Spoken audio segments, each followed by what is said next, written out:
ಇವತ್ತು ನಾನು ನಮ್ಮ ವೆಂಕಟರಮಣ ದೇವಸ್ಥಾನದ ಒಂದು ಸಾರು ಮಾಡ್ತೇನೆ. ಅದಕ್ಕೆ ತೆಂಗಿನಕಾಯಿ, ಟೊಮೆಟೊ, ಕೊತ್ತಂಬರಿ, ಮೆಣಸು, ಜೀರಿಗೆ, ಕರಿಬೇವು, ಹೀಂಗು, ಮೆತ್ತೆ, 4 ತೊಗರಿಬೇಳೆ. ಈಗ ಇದೆಲ್ಲ ಹಾಕಿ ನಾನು ಸ್ವಲ್ಪ ಎಣ್ಣೆ ಹಾಕಿದ್ದೇನೆ ಕಾವಲಿಯಲ್ಲಿ.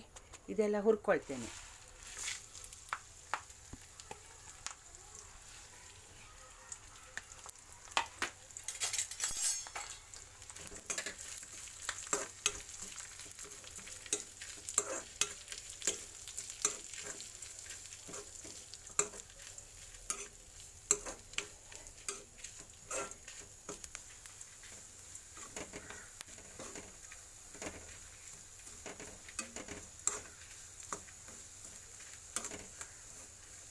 ಸ್ವಲ್ಪ ಹುಳಿ, ಒಂದು ಟೊಮೆಟೊ ಕೊಯ್ದಾಕಿ ಹುರಿತೇನೆ.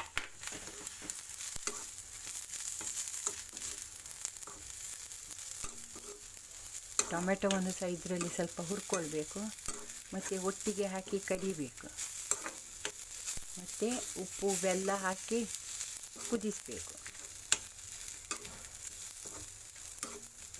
ಹುರಿದದೆಲ್ಲ ಮಿಕ್ಸಿಯಲ್ಲಿ ಹಾಕಿದ್ದೇನೆ.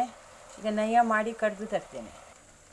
ಈಗ ಮಸಾಲೆ ನಯ ಮಾಡಿ ಕಡಿದು ತಂದಿದ್ದೇನೆ. ಪಾತ್ರೆಗೆ ಹಾಕಿ ಕಡಿದು ತಂದದ್ದು ತೋಪಿನಲ್ಲಿ ಹಾಕಿದ್ದೇನೆ. ಈಗ ನೀರು ಹಾಕ್ತೇನೆ. ನಾನು ಸಾರಿಗೆ ಉಪ್ಪು, ಒಂದು ಬೆಲ್ಲ ತುಂಡು, ಕೊತ್ತಂಬರಿ ಸೊಪ್ಪು,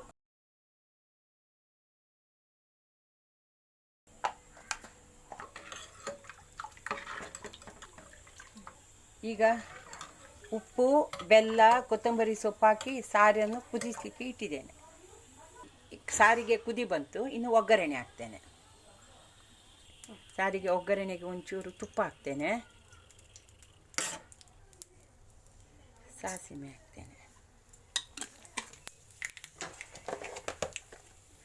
ಸಾಸಿವೆ ಸಿಡಿದ ಮೇಲೆ 4 ಕರಿಬೇವು,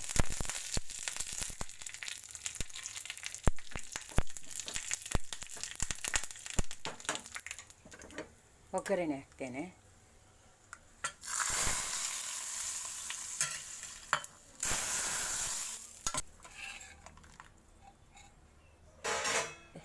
ಈಗ ಸಾರು ರೆಡಿ ಆಯಿತು. ಲೈಕ್ ಮತ್ತು ಸಬ್ಸ್ಕ್ರೈಬ್ ಮಾಡಿ.